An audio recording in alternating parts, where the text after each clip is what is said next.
Alors, bienvenue donc à tous les participants. Donc, ça fait un petit bout de temps d'ailleurs que j'ai pas fait de webinaire pour la cartographie des talents pédagogiques. Alors, ce que je vais faire, c'est que je vais vous partager mon écran et on va ensemble voir un petit peu le programme de ce webinaire. Alors, juste pour information, moi, je suis Julien Maurice, donc responsable du service practice donc à IMTBS. Et je suis accompagné donc de Martin Trio, donc qui est conseiller pédagogique. Donc n'hésitez surtout pas d'ailleurs à vous lier à moi ou à Martin sur LinkedIn, hein, je pense que c'est le plus simple. Et puis voilà, on se fera un plaisir de vous accueillir. Au niveau donc de la thématique d'aujourd'hui, donc c'est la fameuse thématique sur l'IA, hein, le sujet dont tout le monde parle actuellement. Et on voulait faire un petit bilan avec vous, un petit peu de nous, nos expérimentations. Voilà, donc Martin va être plus sur des aspects théoriques, pédagogiques, et moi je vais plus être sur des aspects assez pragmatiques, vous allez le voir, sur l'utilisation, on va dire, pratico-pratique de ces outils. Et voilà, je vous souhaite du coup un excellent webinaire à tous. Je vais désactiver mon partage d'écran, Martin, et puis tu vas pouvoir tranquillement commencer. Là. Donc, bonjour à tout le monde, à toutes et à tous. Donc, je suis Martin Trio. Alors, j'ai un petit... Non, il y a un truc qui s'affiche sur mon écran. Voilà, je suis Martin Trio, je suis conseiller pédagogique. Je suis également responsable du service d'ingénierie pédagogique des formations de l'Université de Lille. C'est-à-dire que j'accompagne les enseignants et les équipes pédagogiques pour repenser leur diplôme, leur formation de manière collective. Du coup, ça me conduit à être un praticien du cadre théorique de l'approche par compétences que vous verrez, je vais utiliser de temps en temps pour cet échange. Depuis la sortie de ChatGPT, en gros, je suis tombé dessus par hasard et je me suis mis à l'utiliser de manière très intensive parce que c'est un outil qui m'a tout de suite vraiment interpellé pour son caractère réaliste dans les échanges. Et c'est vraiment un outil sur lequel j'ai beaucoup fait des tests. Voilà. Moi, mon propos, je vais du coup le centrer sur ChatGPT, même si la webinaire est un peu plus large. Et puis, Julien parlera de d'autres outils.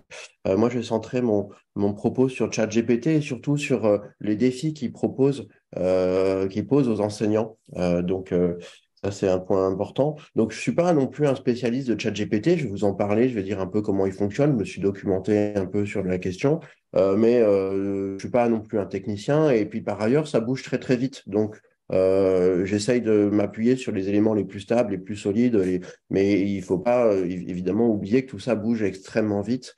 Et donc, le propos que j'ai aujourd'hui, on est le 7 avril 2023, j'espère qu'il sera juste encore un moment, mais on ne peut pas trop savoir comment les choses vont bouger. On ne sait même pas si on est au début d'une exponentielle ou ce qui est quand même probable en termes de développement des IA ou si on va avoir des paliers. Voilà. Alors, mon angle d'attaque, ça sera comment on enseigne, comment on peut continuer à enseigner avec un tel outil à disposition des étudiants. Donc, mon propos, il est également construit sur la base des échanges que j'ai pu avoir avec les enseignants, les discussions que j'ai eues avec eux. On n'a pas non plus encore réellement mis en œuvre les propositions que je vous fais ici, parce que tout simplement, les choses sont un peu récentes. On est sur le type d'exercice qu'on a déjà construit, mais pas forcément en les réfléchissant directement avec l'IA. Donc, ça sera des propositions à faire. On pourra évidemment les discuter ensemble. Alors, ce matin, mon but simplement, c'est de vous parler un petit peu de ce que c'est que ChatGPT, mieux comprendre la nature de cet outil et les limites intrinsèques, enfin, les limites de ChatGPT, et puis surtout de voir quels défis pédagogiques il pose. Et puis, à partir de là, je vais essayer de vous faire des propositions pour concevoir des activités formatives qui soient résistantes à ChatGPT ou à l'IA, donc qui permettent d'avoir un intérêt réel pour les étudiants et qui permettent de, de les évaluer eux et pas l'IA, si possible. Parce que c'est évidemment la question qui va se poser à nous. Donc, si on va partir sur la question des défis pédagogiques liés à l'IA. La première chose, c'est qu'on va se poser la question de finalement qu'est-ce qu'on veut évaluer avec les étudiants. Vous connaissez certainement la taxonomie des équipes d'apprentissage de Bloom qui va entre guillemets du plus simple au plus complexe en fait en parlant en passant par en commençant par simplement se souvenir d'une information, est-ce que on est capable de la redire, ou est-ce qu'on est capable de la comprendre et de prouver qu'on a compris, est-ce qu'on peut appliquer, analyser, évaluer, créer, synthétiser. Donc ça, une grille de lecture pour comprendre les activités qu'on peut donner aux étudiants, qui était intéressante, qui est toujours intéressante, mais qu'on va voir, il va falloir un peu la relativiser. Alors, première chose, est-ce qu'on peut continuer d'interroger les étudiants sur des connaissances qui sont majoritairement disponibles sur Internet? Bah, évidemment, c'est pas évident. Déjà, la question, cette question-là, elle s'était posée avec beaucoup d'acuité pendant la période Covid, où beaucoup d'enseignants avaient voulu mettre en place des quiz pour évaluer les étudiants. Mais du coup, les étudiants avaient des notes excellentes, hein. Donc, ils faisaient faire les quiz à la maison. Les étudiants, ils avaient des très bonnes notes. Évidemment, on pouvait avoir des doutes sur la sincérité des résultats des quiz s'ils sont faits sur la base de connaissances. Première chose à dire, c'est que ChatGPT a été nourri de l'intégralité du contenu de Wikipédia dans toutes les langues et puis de beaucoup d'autres contenus, évidemment, beaucoup d'autres contenus qui sont librement accessibles sur Internet. S'appuyer pour des évaluations des étudiants sur les simples connaissances me semble très limité. En tout cas, s'ils sont en autonomie, ça fait longtemps que c'est problématique mais que ça peut plus se limiter à ça. Deuxièmement, on va se poser la question, on se disait pendant la période Covid, bah, il faut lancer les étudiants vers des questions de compréhension. Alors, c'est là que GPT va rentrer en jeu. Voici un exemple de dissertation que j'ai demandé à faire à ChatGPT sur l'usage du 49.3 dans la Ve République. Bon, on a ici une proposition qui est faite, qui est pas mauvaise. On peut pas dire que ce soit un travail excellent, mais mine de rien, c'est bien construit, c'est pertinent et il y a des exemples. Voilà. On va dire que c'est correct. En tout cas, c'est un niveau de réponse qu'on n'avait jamais pu imaginer entrevoir il y a encore quelques mois. Maintenant, ChatGPT est capable de nous proposer des réponses à des questions quand même qui nécessitent de comprendre de quoi on parle. Alors, mais à côté de ça, ChatGPT est également capable de disserter sur le prix moyen des œufs de vache. Et donc, c'est une vraie limite de ChatGPT dont on va reparler. Il est capable d'avoir des hallucinations complètes c'est-à-dire le concept d'hallucination, c'est qu'il n'a pas de compréhension réelle de ce qu'il dit. Donc, il pose des mots qui ont des probabilités d'arriver ensemble. Et du coup, ça peut lui arriver de dire des choses qui n'ont aucun sens. Par exemple, les œufs de vache. Ou alors, quand on lui demande quelle est la première présidente de la République française, il va parler de Simone Veil, alors qu'elle n'a jamais été présidente. C'est un exemple connu. Donc, ChatGPT ne propose pas de source. Aujourd'hui, en tout cas, ça pourrait vite changer, voire ça a déjà changé. Il fait régulièrement des hallucinations, il n'y a pas de métacognition, il n'est pas capable de savoir quand il dit quelque chose, une énormité ou quand il dit quelque chose de juste. Il faut garder un esprit critique très, très, très fort quand on interroge des questions qu'on ne connaît pas directement. Mais bon, il présente ces choses avec beaucoup d'aplomb, donc attention, et puis c'est souvent très pertinent. Donc c'est là que ça interroge. Donc ça nous permet d'arriver sur le fonctionnement de ChatGPT et de voir un peu quelles sont ses limites. La première chose, c'est qu'il faut comprendre que c'est un outil de génération prédictive de texte. C'est un peu comme les outils qui permettent de compléter, de deviner les prochains mots qui vont venir quand vous tapez un texte sur votre téléphone. Et donc, en fait, ça fonctionne par probabilité de voir des mots associés. Et donc, il a une modélisation de savoir, alors on parle de milliards de paramètres, et que je ne sais plus combien de centaines de milliards de paramètres, c'est des choses gigantesques. C'est des probabilités de voir des mots associés ensemble. C'est un peu comme les cartes heuristiques, vous voyez, où il y a des mots des réseaux de connaissances. Donc finalement, la limite de ça, c'est que finalement, ChatGPT, il a une bonne représentation du savoir humain, mais il n'a pas de compréhension réelle telle que nous, on pourrait l'avoir. Donc, c'est pas un humain, c'est une machine. Alors, deuxièmement, ça fonctionne sur le machine learning, donc l'ingurgitation d'une très, très grande quantité de savoir. Euh, en fait, ça impose une limite directe, c'est que cet outil-là est forcément limité par l'intelligence humaine, ce qui a été produit par des humains et qui est en libre accès. Donc, bon, déjà, il y a évidemment des choses qui ne sont pas en libre accès. Finalement, il ne fait que recomposer des choses qui existent déjà. Donc, on ne peut pas se dire que même en étant très puissant, en ayant beaucoup, beaucoup de paramètres, etc., ChatGPT puisse être meilleur que le meilleur des humains dans son domaine. Alors après, ça va beaucoup dépendre des domaines dans lesquels il sera nourri. Il y a des domaines dans lesquels il y a peu de données qui sont publiques, et des domaines où il y en a beaucoup. Euh, voilà, donc ChatGPT, c'est aussi un outil conversationnel extrêmement crédible. On peut avoir une conversation comme avec un ami. Et il va fonctionner avec des filtres qui vont programmer, qui vont me servir à faire une sorte de surmoi, donc limiter ce qu'il va pouvoir dire. Alors, par exemple, il est assez difficile de lui faire parler de sujets moralement compliqués. Par exemple, lui faire dire comment on cuisine du chien est assez difficile. Par contre, le bœuf, c'est pas un problème. Donc là, ça pose aussi une limite morale. C'est finalement qui est-ce qui décide ce qui est acceptable ou non dans une culture. Il y a la loi qui est souvent utilisée comme un point d'appui, mais pas que, typiquement. Et puis, euh, et puis, par ailleurs, par rapport au concept de vérité, il y a des domaines, des sujets qui sont socialement difficiles et qui va décider de ce qui est vrai ou pas.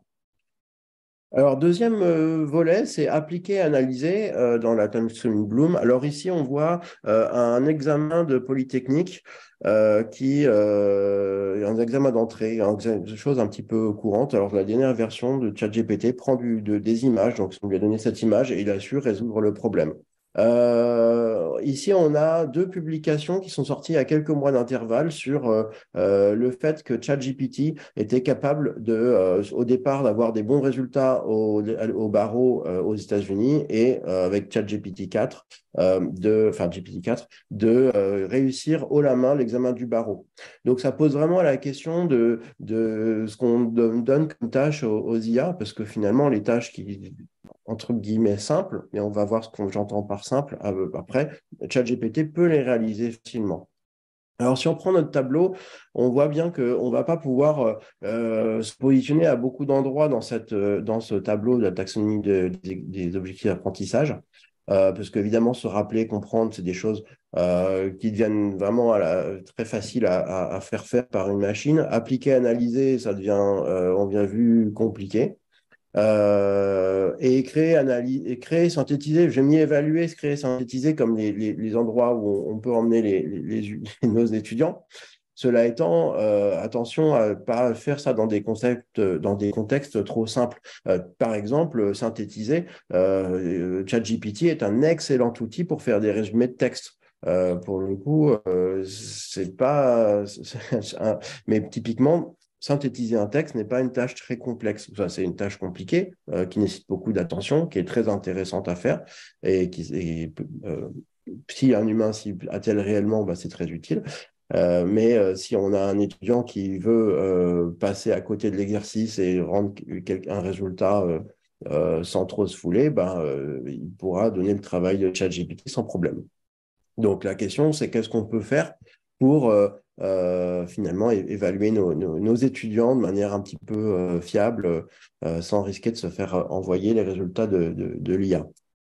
C'est comme ça que je voulais vous emmener vers cette proposition comment concevoir des activités qui soient résistantes à l'intelligence artificielle.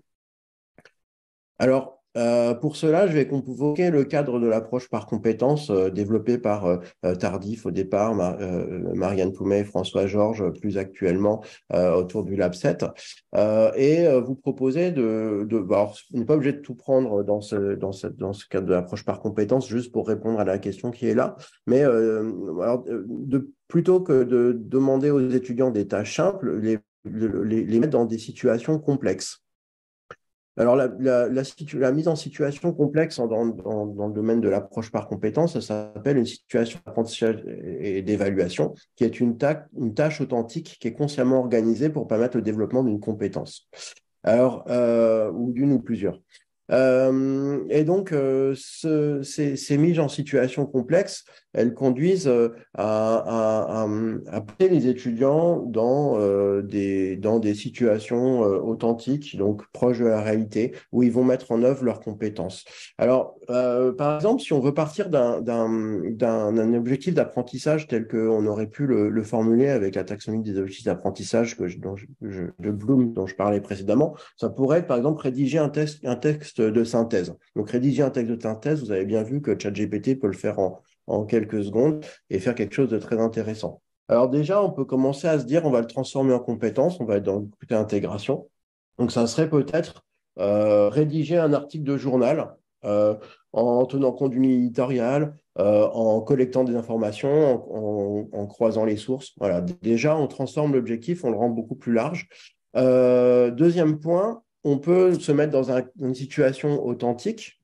Alors, une situation authentique, c'est une situation qui va reproduire une situation réelle et qui va faire sens pour les étudiants. Donc, imaginons là qu'on soit dans le contexte d'un journal, dans une presse quotidienne et régionale, où les étudiants doivent faire une enquête de terrain, aller voir des gens pour les interviewer, vérifier les sources, etc. Donc, déjà, on se place dans un contexte beaucoup plus large pourquoi pas finalement demander à l'intelligence artificielle de réaliser des sous-tâches. Mais finalement, le contexte réel va faire qu'on va devoir être déjà en situation de contrôle. Deuxième point très important, la tâche complexe. Donc, tâche complexe, si on prend le cadre général, ça veut dire que, pour réaliser cette tâche, il doit y avoir éventuellement plusieurs démarches possibles pour arriver au résultat ou plusieurs résultats possibles, parfois plusieurs bonnes solutions possibles. Et peut-être que ces tâches vont également nécessiter de tenir compte d'exigences contradictoires. Par exemple, quand on gère un budget, entre le temps, la qualité, le budget, on va devoir faire des compromis et donc on est bien dans une tâche complexe. Et ici, du coup, la complexité, ça va faire qu'on va devoir choisir un angle, rédiger un article. Il y a plusieurs manières de le faire, plusieurs bonnes manières de le faire, mais choisir un angle, tenir compte de la ligne éditoriale du journal, faire des rencontres sur le terrain, voilà, ça, des choses qui passent un cran au niveau de complexité. Et là encore, on peut très bien décider que les étudiants vont utiliser l'IA, mais pour la partie, on va dire, finale, le grain le plus fin de la tâche, et pas pour la supervision. Alors, troisième point, dans ce cadre de DSAE, il est essentiel que l'évaluation et l'apprentissage soient mêlés. Et ça va nous permettre d'avoir un contrôle sur ce que les étudiants font réellement. Et ça change beaucoup de choses. Alors, parmi les outils d'évaluation qu'on a pour ces situations complexes, on va avoir de l'évaluation diagnostique, où on va simplement faire le point sur les prérequis des étudiants. On va avoir l'évaluation formative qui va être présente en permanence dans l'animation de l'activité. Donc, il s'agit de s'entraîner, il s'agit de faire des feedbacks aux étudiants en fonction de leur production, de leurs questions. On va avoir éventuellement de l'évaluation sommative ou certifiante. Donc là, plutôt à la fin de la tâche, qu'est-ce qu'on va valider on peut avoir également de l'auto-évaluation qui permet aux étudiants, en fonction de critères préétablis, de savoir où ils en sont, où se repérer. Et évidemment, on peut également avoir de l'évaluation par les pairs. qui permet aux étudiants de se comparer, de se formuler des feedbacks les uns des autres. Un outil pour cela, ça sera la grille critériée, qui permet de définir éventuellement collégialement tous les aspects de l'évaluation. Donc, si on résume, on a une tâche qui est complexe, qui se situe dans un contexte réel, dans lequel on va avoir des moments de contrôle avec les étudiants qui sont réguliers. Alors, dans ce type de mise en situation complexe, on peut en mettre en place plein de types de pédagogies différentes. Comme ici, on a de la mise en situation, des jeux de rôle, ça peut être des recherches documentaires. Donc ça, c'est toute la partie qui réalise de production. Et on a également tout ce qui va être de l'ordre de la prise de recul, donc l'auto-évaluation, les journaux d'apprentissage, les portfolios. Donc ça, c'est des types d'activités, évidemment, sur la prise de recul des étudiants, que ça n'a aucun sens de le faire par une IA. Et donc, ça permet de vérifier la compréhension en profondeur des consignes, des éléments liés à la compétence et de l'intégration par les étudiants. Alors, voici deux exemples que je vous propose de mise en situation complexe. Si on est dans le domaine de la maintenance, où dans cet exemple-là, les étudiants devaient apprendre, découvrir la notion de maintenance. Et donc, pour cela, ils ont été faire des échanges avec des professionnels.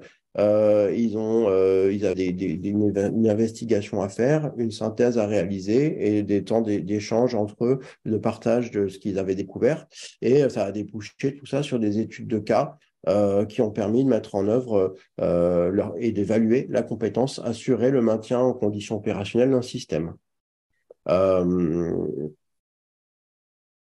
Deuxième type d'exemple, là on est sur une compétence accompagner un manager sur des problématiques managériales dans un contexte de communication interpersonnelle en ressources humaines.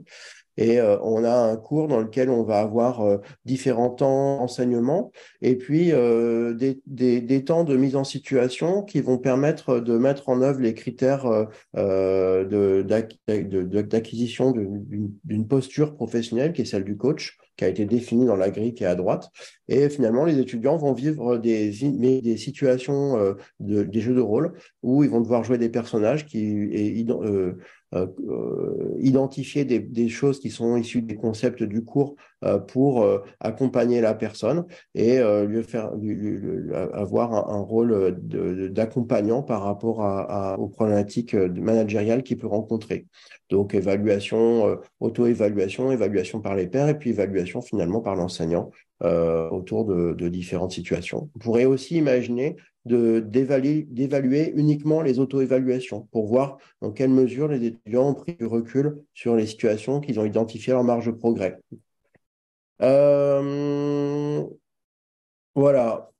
Évaluer la prise de recul des étudiants, c'est vérifier d'une part s'ils ont réussi, s'ils ont été efficaces, qu'ils ont atteint les objectifs qui étaient fixés, mais également vérifier qu'ils savent justifier leur choix, qu'ils le justifient de manière solide et qu'ils ont identifié les limites de leur travail. Donc ça, c'est le cas d'évaluation de la compétence qu'on va utiliser, mais qu'on pourrait très bien utiliser sur des tâches comme celles dont on parle ici.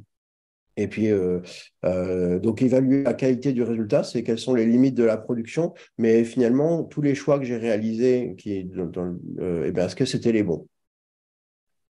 Alors finalement, on peut revenir sur l'IA. Quelle place on peut lui donner dans tout ça? Alors il y a deux réponses possibles. La première, c'est de dire qu'il n'y a aucune place pour l'IA. On veut vraiment faire le pari de l'intelligence humaine et viser sur la capacité de l'humain à maîtriser le processus. C'est très respectable, ça se comprend parfaitement, mais ça a quelques inconvénients. Le premier, c'est que va falloir absolument enfermer les étudiants pour s'assurer qu'ils ne vont pas contourner le système.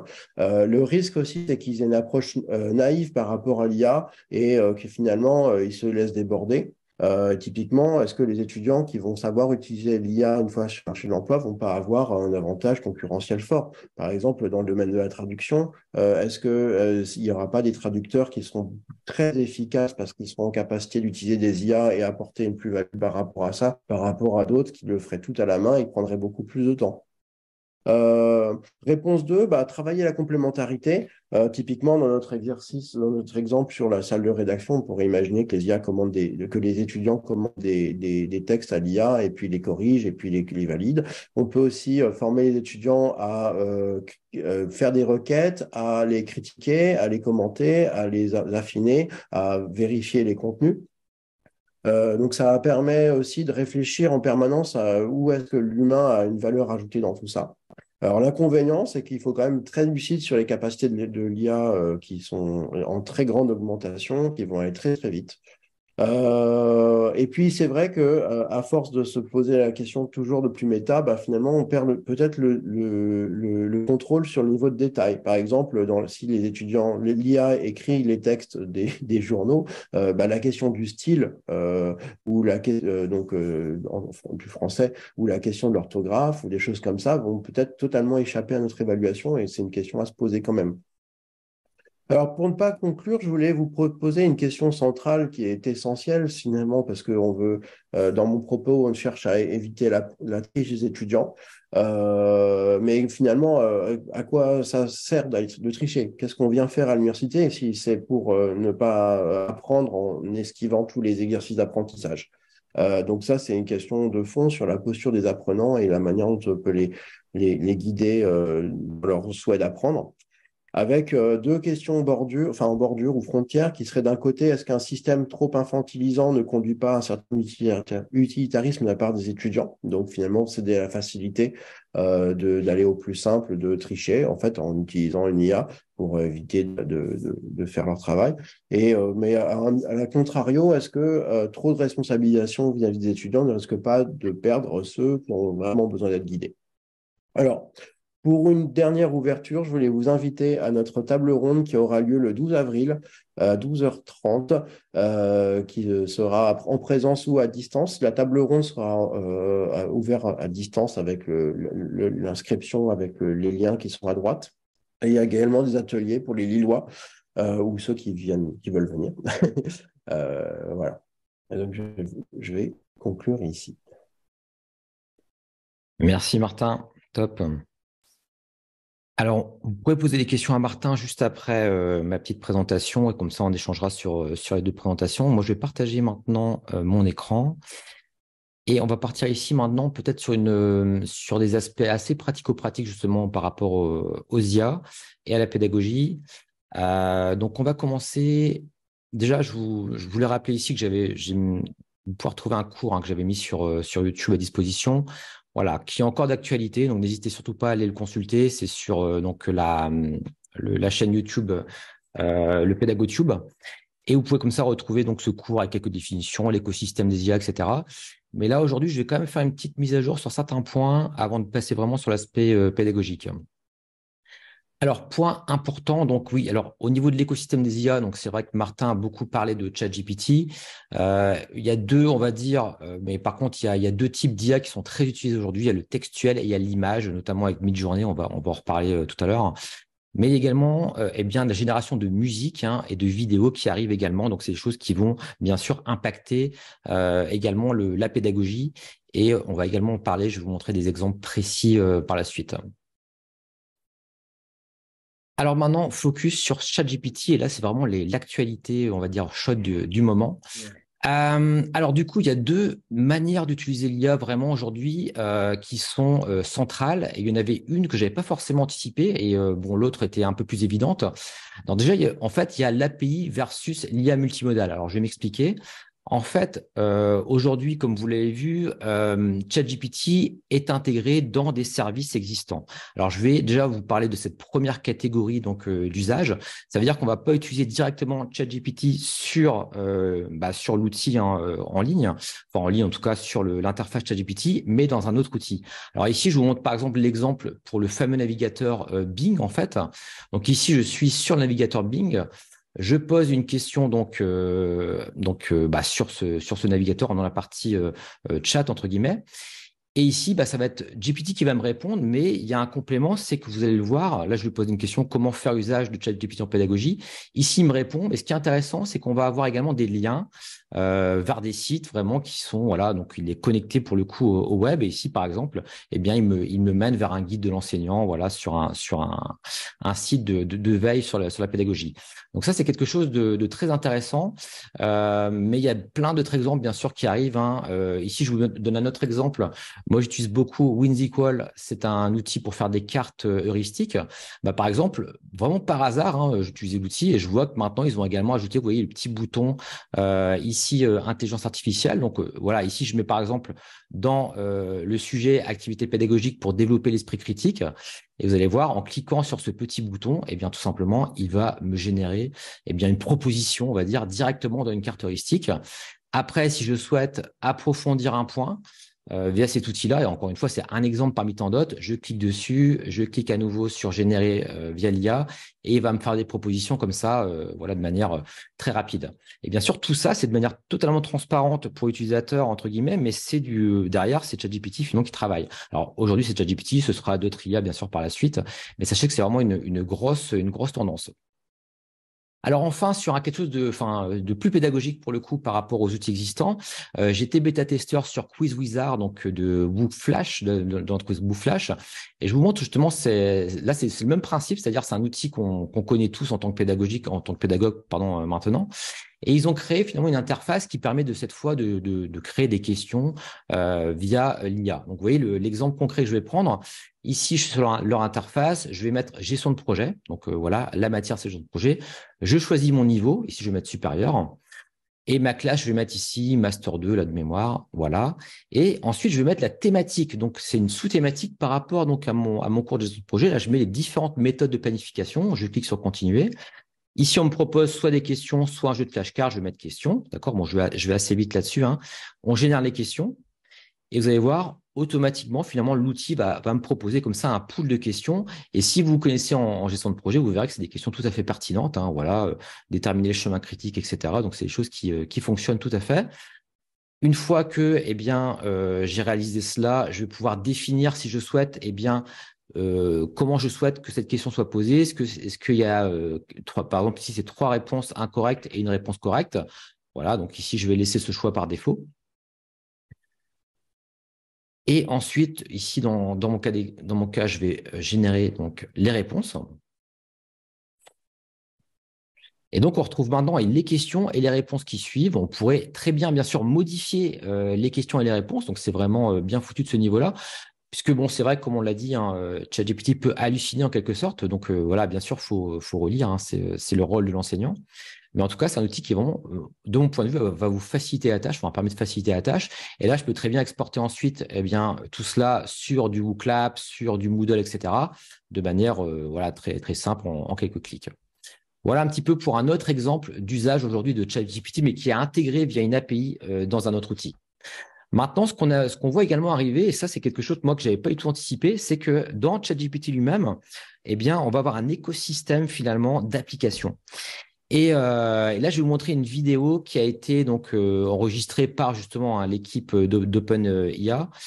Et ici, on voit que donc c'est des futures versions. On va pouvoir ajouter un petit peu comme on le fait par exemple sur l'App Store. On va pouvoir ajouter des applications à ChatGPT. Et là, par exemple, ces applications vont nous permettre, par exemple ici, d'analyser par exemple des graphiques. Ici, voilà, là, c'est pour faire de la recherche en quelque sorte. On peut tracer des courbes. Voilà, ici, on va tracer une tangente par exemple, etc., etc. Donc ça, c'est un exemple hein, parmi tant d'autres. Ici, un autre exemple, c'est qu'on va pouvoir lui demander d'analyser des fichiers. Ici, on ajoute un fichier en .csv et on va lui demander eh bien ici combien il y a de colonnes, par exemple, dans ce fichier. Il va analyser le fichier. Voilà. Ensuite, on va lui poser toutes sortes de questions pour faire vraiment une recherche, une analyse approfondie de ce qui se passe. Là, on lui demande combien il y a de colonnes. Il y a 10 000 colonnes. Après, donc ça, c'est des fichiers de musique. On lui demande de donner une visualisation maintenant, d'avoir des graphiques, des stats. Donc, imaginez un peu la puissance de la chose hein, pour pouvoir faire des recherches, etc. Et donc, voilà, donc ça, c'est un petit peu ce qui va arriver. Donc, je laisse finir ici pour cette démo-là. Et enfin, dernier exemple, hein, pour modifier directement des images également sur ChatGPT, si on lui demande eh bien, de diminuer la taille de l'image, par exemple, voilà, il le fait. ensuite de mettre un fond gris derrière l'image, etc., etc. Donc, vous voyez, en fait, ici, la logique, c'est qu'on va utiliser ChatGPT, mais surboosté, entre guillemets, avec des tas d'applications. Et par contre, la première logique, c'est qu'on intègre ChatGPT dans des outils existants. Alors, c'est justement, ça, c'est très intéressant, puisque finalement, le fait, alors, et surtout, hein, je l'ai mis ici, l'intégration également de ChatGPT à Copilot sur Office 365, ça va être aussi un game changer, entre guillemets, que ce sera directement intégré dans Excel, dans Word, etc., dans des outils qu'on connaît tous. Et là, du coup, en quelques clics, voilà, tout le monde va utiliser de l'IA finalement sans s'en rendre compte de manière transparente. Donc ça, c'est vraiment un point très intéressant. Mais encore une fois, c'est très intéressant aussi de voir le modèle par rapport aux applications qu'on ajoute à ChatGPT. Alors, du coup, se pose la question des prompts. Ici, j'avais repris d'ailleurs un article sur LinkedIn. C'était Alain Goudet qui l'avait mis en ligne. Donc, effectivement, sur le prompt engineering, la capacité à créer des prompts, et c'est quelque chose d'important. C'est une compétence, je pense, très importante à maîtriser. Voilà, on peut ici, il y a des exemples de prompts, etc. Rédige une lettre, fait des choses, etc. Ensuite, la manière de rédiger, là, je vais très vite, hein, mais si on peut rédiger à la manière de Victor Hugo, Alexandre Dumas, on peut lui demander un style d'écriture, etc. Donc, pour moi, ça me paraît très important de développer ces compétences-là. Mais le fait que ce qui s'intègre à des outils maintenant, comme vous le voyez en quelques clics, finalement, ça nous exonère, entre guillemets, de l'obligation d'avoir à apprendre aussi à créer des prompts. Et on peut lui demander de manière transparente, comme ça, de faire des choses sans forcément être prompt engineer, entre guillemets. Donc ça, c'est quelque chose d'intéressant, même si, encore une fois, cette compétence me semble très importante. Mais pour continuer sur cette question de l'apprentissage des prompts ou pas, vous voyez, par exemple, là, je vous montre un exemple quand je veux, par exemple, faire une illustration d'une image pour un cours. Admettons, on est toujours sur un cours de gestion de projet, je veux générer cette image ici. Alors, dans le cas pratique, vous voyez, moi, j'utilise Midjourney. Alors, ce que je fais de manière très pragmatique, moi, je vais sur DeepL, j'écris mon texte en français, il me le traduit en anglais. Et ensuite, je vais aller sur Discord, parce que donc, pour utiliser Midjourney, on utilise Discord. Hein. Bon, je ne vais pas forcément rentrer dans trop de détails, ça prend trop de temps. Je lui mets ici donc la commande Imagine, je lui colle le prompt, et il va comme ça me générer une image. Alors, sachez qu'avec cette nouvelle version de Midjourney, hein, tout est photoréaliste par défaut. Donc ici, on obtient des étudiants qui collaborent, etc. C'est pas mal, hein, ça me convient. Je pourrais utiliser cette image, il n'y a pas de souci. Par contre, ce qui est intéressant, c'est que je peux également m'aider d'outils pour créer des prompts. Ici, par exemple, j'utilise AIPRM, qui est un outil qui permet comme ça d'avoir des prompts communautaires, entre guillemets. Et vous voyez, en utilisant l'outil qui permet de créer des prompts pour justement Midjourney, eh bien, je vais pouvoir avoir comme ça des exemples de prompts un petit peu différents. Voilà, donc là, je vais pouvoir en ayant utilisé la même phrase, je vais obtenir des choses beaucoup plus intéressantes qu'il m'a proposé, il m'a fait des propositions plus créatives, entre guillemets. Donc, vous voyez, là, c'est complètement autre chose. Hein, ça me permet d'avoir des choses vraiment intéressantes. Je ne suis pas très inspiré. Là, je vais vous montrer un autre exemple pour un autre prompt. Donc, voilà, là, il va le générer tranquillement. Et voilà, donc j'obtiens donc le prompt final, enfin l'image finale que là je vous montrais à la base. Donc, vous voyez, c'est assez intéressant de se rendre compte que finalement, on va pouvoir utiliser des outils maintenant pour nous aider également dans la rédaction des prompts.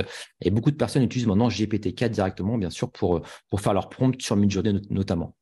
Dernier exemple peut-être également par rapport à ces prompts entre guillemets partagés par la communauté. Ici, je précise que je suis sur GPT-4 et je clique sur voilà, crée-moi un article sur ce sujet. J'ai juste mis ici gestion de projet. Et vous voyez, tout le reste découle finalement de ce prompt qui est partagé. Alors, je ne connais pas d'ailleurs, je ne peux pas, je crois qu'il faut payer hein, pour vraiment accéder vraiment au prompt en tant que tel. Mais en tout cas, voilà, c'est des personnes qui ont rédigé donc un prompt très précis avec tous les mots-clés essentiels pour que la chose soit pertinente. Et là, dans mon cas, eh bien, il me rédige un article sur la gestion de projet, etc. Donc, pour les personnes qui connaissent, vous verrez que c'est tout à fait pertinent. Donc, vous voyez un petit peu cette question finalement du prompt hein, est assez intéressante. Est-ce qu'il faut ou pas commencer à maîtriser les prompts de A à Z ou bien utiliser des outils pour les générer? En tout cas, je pense que les deux sont intéressants. Mais voilà, c'est quand même important de savoir que aujourd'hui, on peut créer des prompts également avec des outils. Ensuite, maintenant, pour passer à des usages plus pédagogiques, je vais vous donner quelques use cases, entre guillemets. Hein. C'est vraiment voilà, des choses que j'ai testées, expérimentées. Je vais le partager avec vous. C'est vraiment l'idée ici, je l'ai mis ici, hein, ouvrir vos chakras, entre guillemets, de pédagogue et de voir un petit peu des choses qui peuvent se faire. Donc, pour illustrer un cours, on l'a vu, hein, on peut créer des images, etc. Moi, j'utilise Midjourney, hein, qui aujourd'hui, d'ailleurs, n'est que payant. Hein. Il n'y a plus de version gratuite de Midjourney pour information. Donc, ça, c'est un point sur lequel on pourrait discuter aussi. Mais il y a d'autres outils hein, pour créer des images. Maintenant, avec d'autres IA, on peut créer également, pourquoi pas, des trailers. Alors ici, je vous montre un exemple. C'est DID, en fait, le site. Et en l'occurrence, là, j'ai recopié finalement la présentation du webinaire qu'on est en train de donner aujourd'hui. Alors, je ne sais pas si vous avez le son, je pense que vous l'entendrez avec mon micro de toute façon. Ici, là, je colle tout simplement mon texte. Et comme vous voyez, d'ailleurs, c'est intéressant également de se rendre compte qu'ici, il y a un petit bouton. Voilà. Au cours de ce webinaire, Donc, je pense que vous entendez. Il y avait un petit bouton pour générer également de manière, on va dire, avec une IA, le texte. Donc, vous voyez, ici également est intégré de manière transparente ChatGPT. Donc, il va s'intégrer vraiment partout. Je pense à terme, vous le verrez dans votre expérience. Donc, ici, là, dans mon cas, je suis en train de tester mon audio. sur l'IA et la pédagogie, nous débuterons avec Martin Trio en explorant les défis pédagogiques liés à l'intelligence. Et là, donc, je choisis mon avatar pour présenter mon texte et je vais générer comme ça la vidéo ensuite. Bienvenue. Au cours de ce webinaire sur l'IA et la pédagogie, nous débuterons avec Martin Trio en explorant les... Vous voyez, en fait, ça peut être très simple pour un enseignant qui souhaite faire un petit erreur de son cours, pourquoi pas. Enfin, voilà, c'est des choses qui sont aujourd'hui à la portée de tous, je dirais, sans aucune difficulté. Donc ça, c'est DID pour information. Après, dans la partie formation-évaluation, ici, je vais vous montrer rapidement comment créer des quiz. Bon, ça, c'est quelque chose de très classique. Alors, ce qui est intéressant ici, c'est que j'utilise GPT-4. Donc, voilà, c'est peut-être des choses un peu plus pertinentes qu'on a aujourd'hui au niveau des résultats. Là, je lui demande de me poser 10 questions pour un cours de gestion de projet. Je prends toujours ce cas pratique.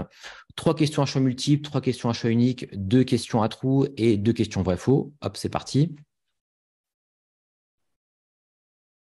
Donc, vous voyez, je fais un prompt assez simple. Hein, finalement, je ne me suis pas, entre guillemets, trop pris la tête. Et là, vous voyez, il va commencer à me faire mes questions. Voilà. Quelles sont les principales méthodes de gestion de projet? Scrum, voilà. Six Sigma, ITIL, Prince2. Voilà. Bon, pour les spécialistes, vous pourrez juger de la pertinence. Quels sont les rôles clés, voilà, du système d'information, chef de projet, architecte, etc., designer. Quels sont les éléments du triangle d'or, etc., etc. Alors, quel outil est généralement utilisé? Alors, vous voyez, ce qui va être intéressant ici, c'est qu'il va me proposer un outil notamment. Alors, ça ne va pas forcément être ici d'ailleurs. Ici, les questions à trous. Voilà, donc là, il me fait des questions à trous comme je lui ai demandé. Hein. Voilà, ici, j'ai avancé un petit peu la vidéo.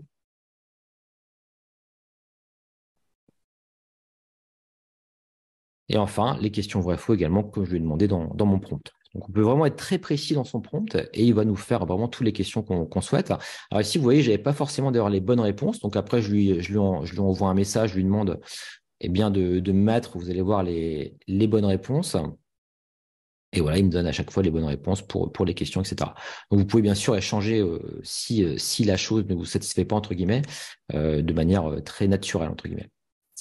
Voilà un petit peu pour cette partie, on va dire, sur les quiz. Maintenant, pour préparer une séance de formation, j'ai fait des tests également. Je vais vous le montrer en live. Alors, je vais d'ailleurs faire une présentation sur l'esprit critique et l'IA, donc à IMTBS. Et là, je vais demander, vous voyez, est-ce que j'interviens pour une journée? Propose-moi un plan pour ma formation. Il y a 40 participants, c'est sur l'esprit critique. Et fais-moi un tableau avec le timing pour que je puisse être bien organisé. Vous allez voir un petit peu le résultat. Donc, il va pouvoir me faire mon tableau avec le temps, voilà, la présentation, 10 minutes pendant 10 minutes de ChatGPT une journée. Il n'oublie pas également de mettre une petite pause de 5 minutes, etc., etc. Il me donne des conseils, voilà. Pendant la première partie, vous pouvez présenter les concepts de base de l'IA, etc., etc. Donc, ça peut être intéressant. Voilà, on peut s'en servir de base, on va dire, pour préparer son cours. Et je trouve que c'est quelque chose de tout à fait pertinent. Et j'insiste, hein, mais c'est vrai que la version 4 est, je trouve, beaucoup plus précise dans sa réponse.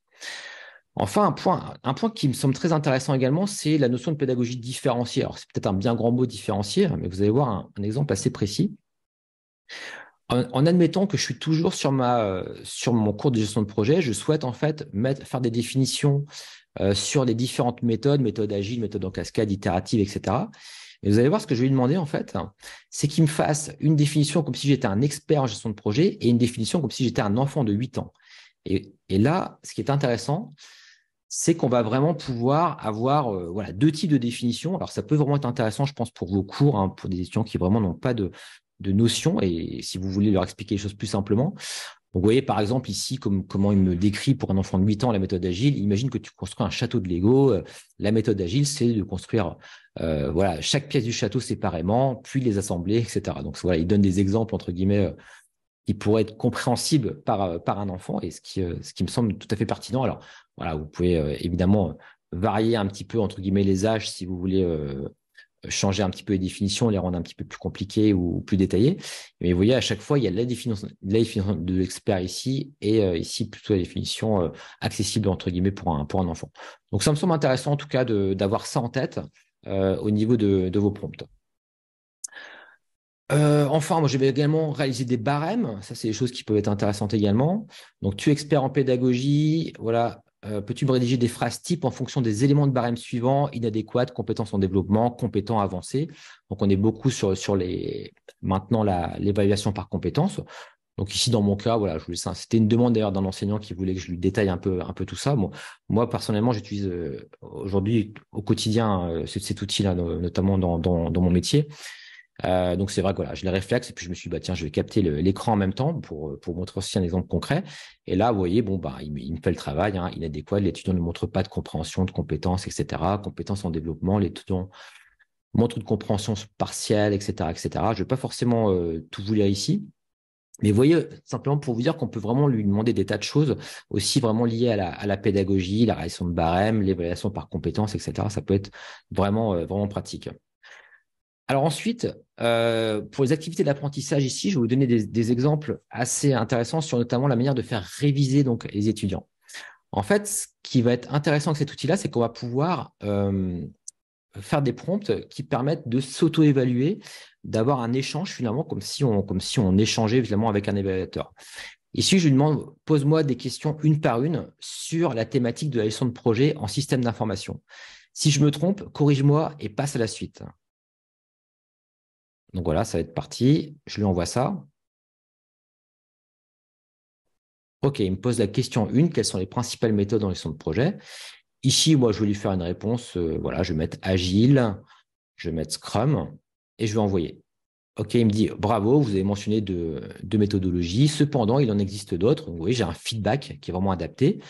Il m'informe qu'également la Waterfall, etc., Prince2, ITIL, etc. Voilà, la méthode Kanban.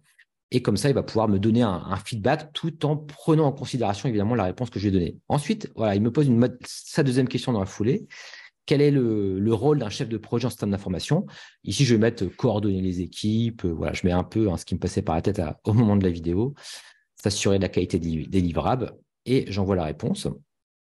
Voilà, il me dit, voilà, vous avez raison, effectivement, etc.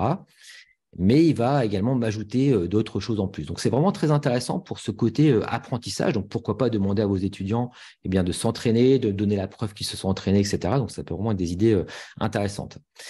Ensuite, par la suite de la vidéo, je vais avancer un tout petit peu. Je lui demande, je crois que c'est une partie sur les outils. Alors, ici, il me donne donc toute une liste d'outils également en plus, en complément. Et notamment, il me parle de Notion. Et là, je vais le couper. Je vais dire, OK, c'est intéressant. Tiens, est-ce que tu peux m'en dire plus sur Notion? Ça veut dire que pendant cette petite évaluation, eh bien, on peut interagir de manière totalement naturelle. Et là, il m'en dit un peu plus sur Notion, ce que c'est, etc., à quoi sert cet outil. Et une fois qu'il m'en a dit plus, eh bien, voilà, il me repose la question suivante. OK, il n'a pas perdu de vue qu'on est sur une discussion, entre guillemets, pour apprendre comment définir et gérer le périmètre d'un projet, etc., etc. Donc ça, c'est quelque chose de très intéressant, je trouve, pour vraiment le proposer à vos étudiants, pour qu'ils s'entraînent. Voilà, c'est un petit peu comme un mini logiciel, entre guillemets. Donc voilà, quelque chose pour également ouvrir vos chakras. Ensuite, on peut lui demander également de créer des serious games. C'est tout bête, mais voilà, je voulais tester ça. Je lui ai demandé en fait de me créer un jeu. Est-ce que tu peux m'imaginer un jeu de cartes pour la gestion de projet? Durée 30 minutes, 4 personnes, le jeu doit être compétitif, etc.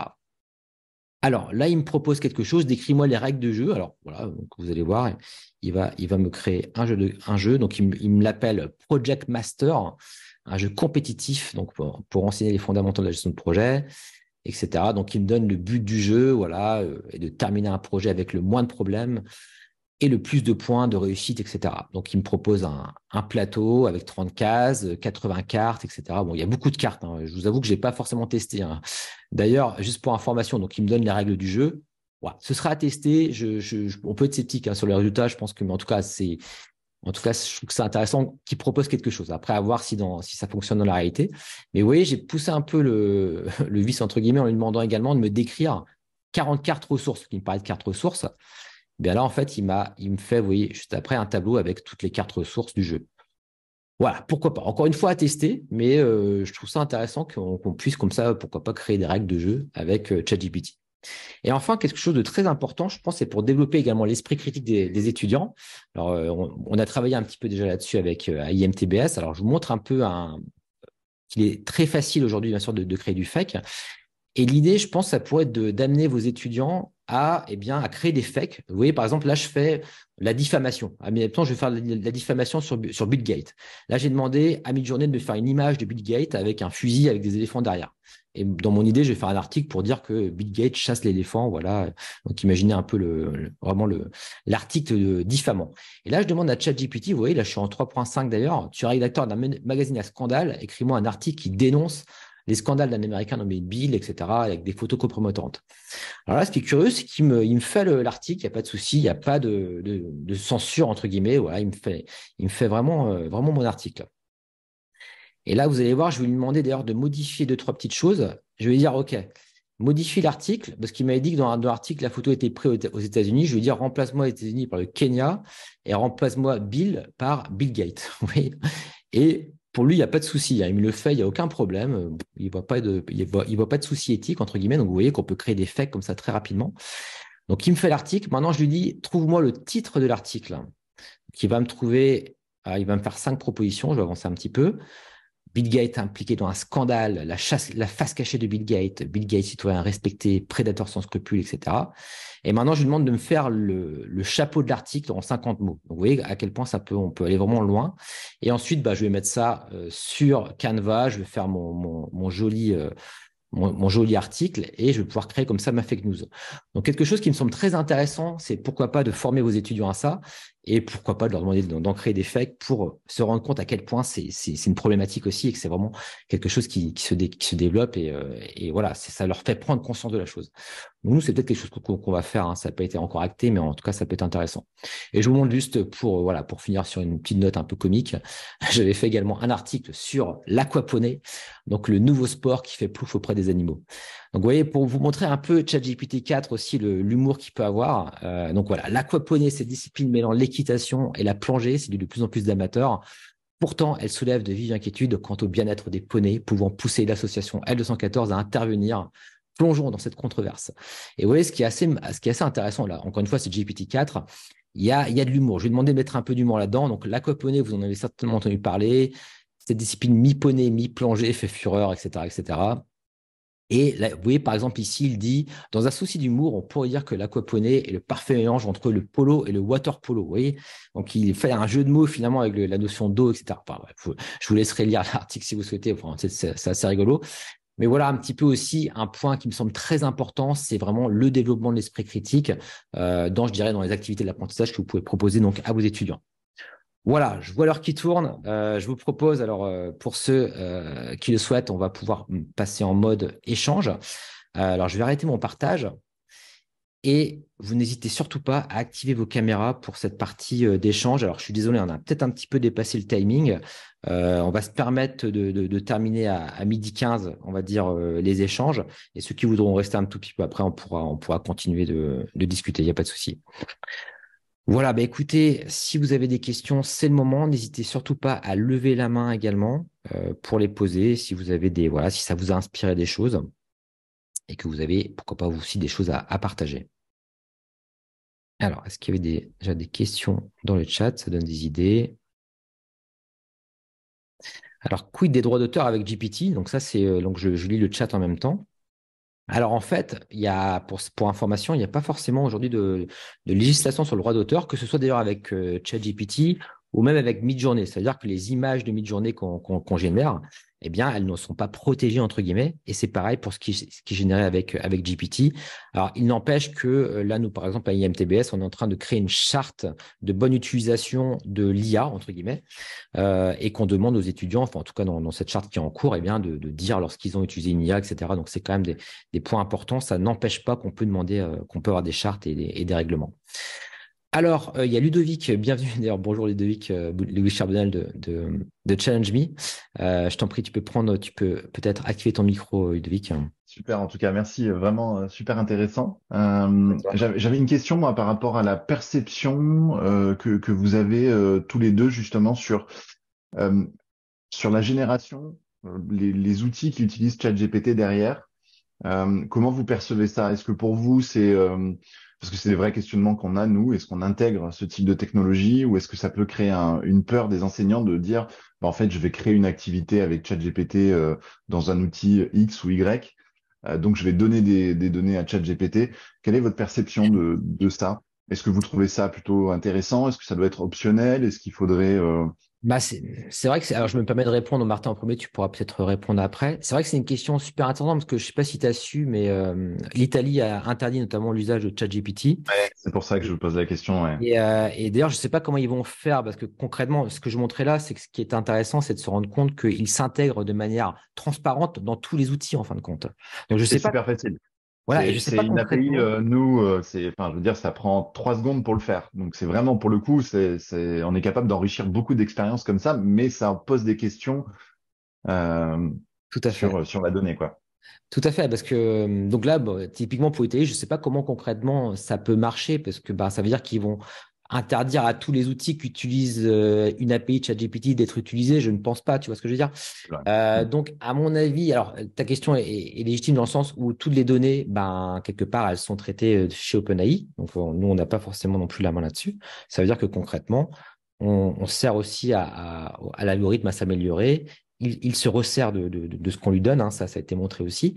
Donc effectivement, moi, j'ai pas de bonne réponse. Après, la question, c'est de savoir est-ce qu'on veut être dans le coup, entre guillemets, en termes d'innovation, Ouais. ou est-ce qu'on préfère être plutôt en mode safe et vendre son produit en disant, voilà, nous, on rentre pas là-dedans pour ces raisons-là. Je sais pas. Je pense que personnellement, c'est pas évident. Je trouve que c'est vraiment une réponse que chacun enfin une question que chacun doit se poser en tant qu'entreprise ou école, etc.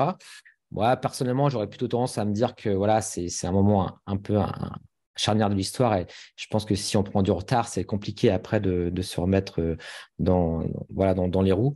Mais bon, après, c'est un point de vue très personnel. Mais Martin, je sais pas ce que tu en penses par rapport à ça.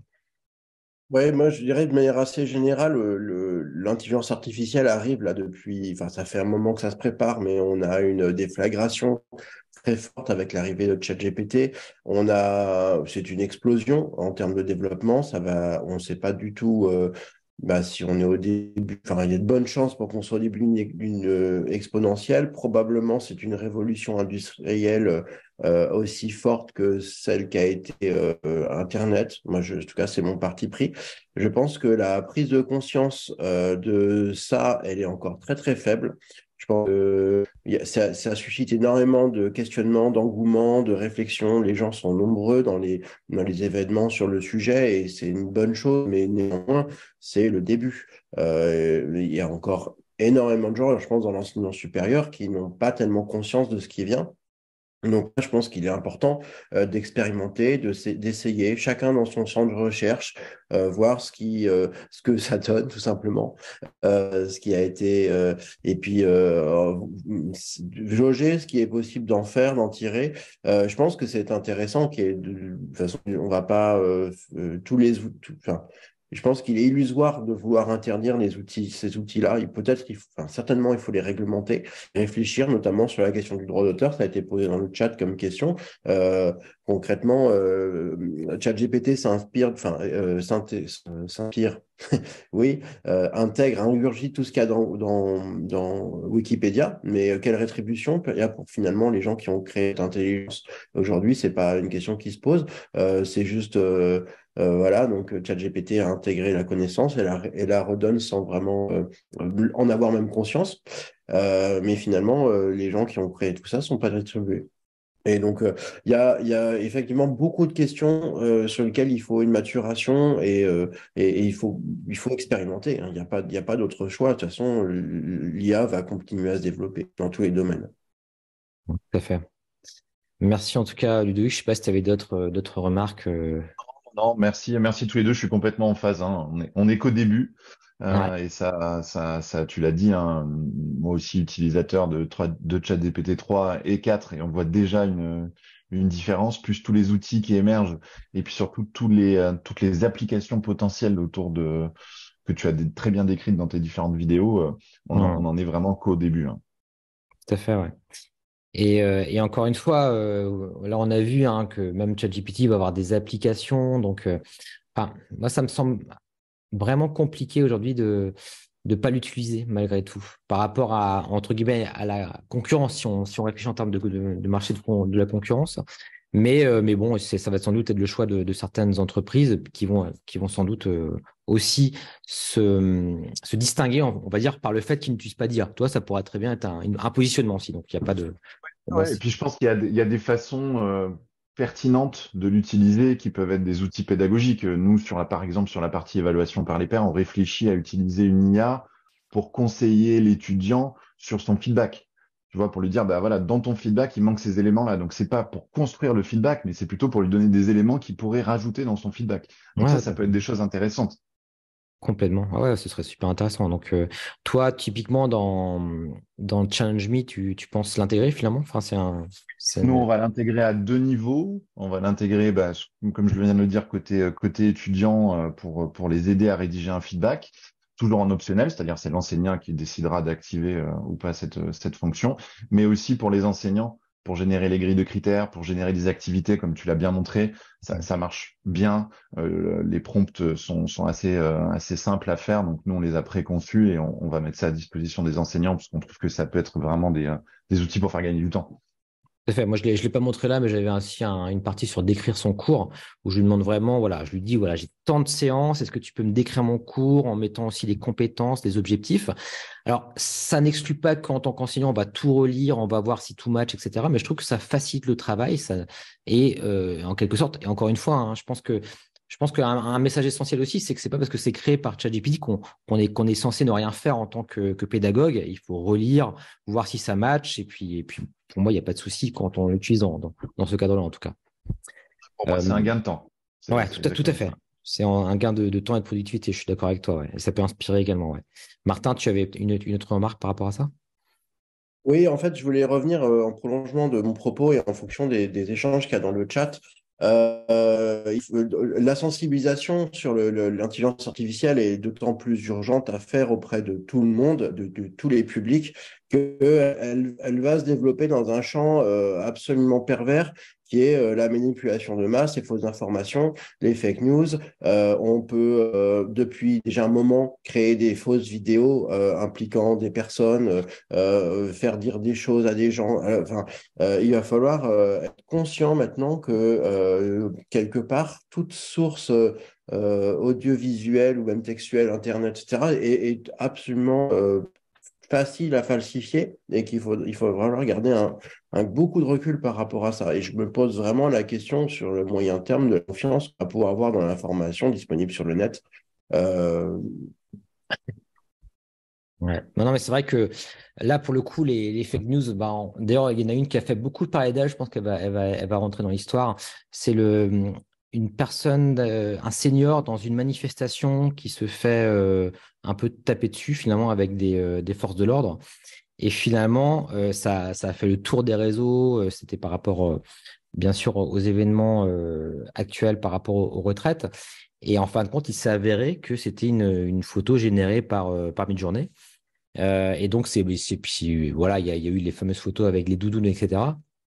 Le pape en doudoune, ou voilà. Bon, bref, il y en a eu beaucoup aujourd'hui. Mais c'est vrai qu'aujourd'hui, pour le coup, on voit une image, on voit une photo. Ben, si on n'a pas le lieu où elle a été prise, si on n'a pas plus d'infos sur qui l'a pris, quel contexte, voilà, le moment où elle a été prise, bah, typiquement, moi, mon réflexe, c'est de me dire, bah, c'est un faux. Enfin voilà, moi aujourd'hui c'est ça mon positionnement. Et je pense que du coup c'est pour ça que je voulais parler de l'esprit critique qui me semble vraiment essentiel aujourd'hui comme compétence à développer parce que bah c'est tellement simple. Moi l'aquaponie là je l'ai fait en 10 minutes quoi. Donc c'est vraiment impressionnant là, comment les fake news vont être facilités effectivement. Alors, des outils comme compilation ont-ils déjà été développés pour vérifier les sources? Alors, il y a un outil qui a été développé, d'ailleurs, même Microsoft met un outil à disposition, il me semble. Alors, je ne sais pas s'il est vraiment aujourd'hui à disposition, mais en tout cas, il va l'être, pour savoir si une IA a été utilisée, en tout cas ChatGPT. Mais en général, ces outils-là vont donner un taux de, on va dire, un pourcentage de certitude. Voilà, ça va plus être ça. C'est pas certains entre guillemets. Ça va être fortement probable, peu probable, très probable. Donc il n'y a pas vraiment d'outils aujourd'hui qui vont vous dire comme Compilatio par exemple, bah voilà, ça a été pompé sur ce site. Là, ça n'existe pas encore aujourd'hui. Et d'ailleurs, et une feinte, une manière pour les étudiants de contourner cela, ou les étudiants et tout le monde, hein, c'est de reformuler ce qui a été généré par une IA par une autre IA, parce qu'il y a aujourd'hui beaucoup d'IA qui font du texte, la génération de texte. Et donc là, quand on la repasse à nouveau dans une autre IA, ben là, on perd totalement, bien sûr, la notion de plagiat. Donc ça, c'est un gros problème, la notion de plagiat. C'est pour ça qu'aujourd'hui, bah, nous, à IMTBS, de toute façon, on demande aux étudiants, enfin, on va demander en tout cas de dire lorsqu'ils ont utilisé une IA, mais on sait clairement qu'on n'est pas en moyen, on n'a pas les capacités aujourd'hui de vraiment savoir s'ils l'ont utilisé et de le prouver. Donc c'est une vraie problématique. Hein. C'est pour ça que, bah, comme disait Martin, l'évaluation via des activités authentiques est sans doute quelque chose qui va, ou même l'évaluation par les pairs ou des choses comme ça. Donc c'est des choses qui vont, à mon avis, être de plus en plus utilisées parce que, bah, il faut fondamentalement changer la manière d'évaluer. Et je pense que c'est c'est la seule solution. Sinon, bah, pourquoi pas, et moi, j'ai rien contre, hein, d'ailleurs, j'ai des enseignants qui vont le faire, bah, pourquoi pas de revenir aussi au papier-crayon. Moi, ça me choque pas, je suis pas technopoche. Enfin, voilà. Si pour valider une compétence de rédaction, je sais pas, en anglais, en français ou peu importe, on dit, bah voilà, vous allez être évalué, papier-crayon, surveillé, et puis voilà, ça peut marcher aussi. Donc, pour moi, c'est un écosystème de solutions à trouver. Voilà, en tout cas, on va terminer tranquillement là-dessus, hein, je vous propose. Et puis merci Martin aussi, hein, pour ta présentation. Je trouve que c'était très complémentaire. Voilà, excellente, bon appétit à tous et puis à bientôt tout le monde.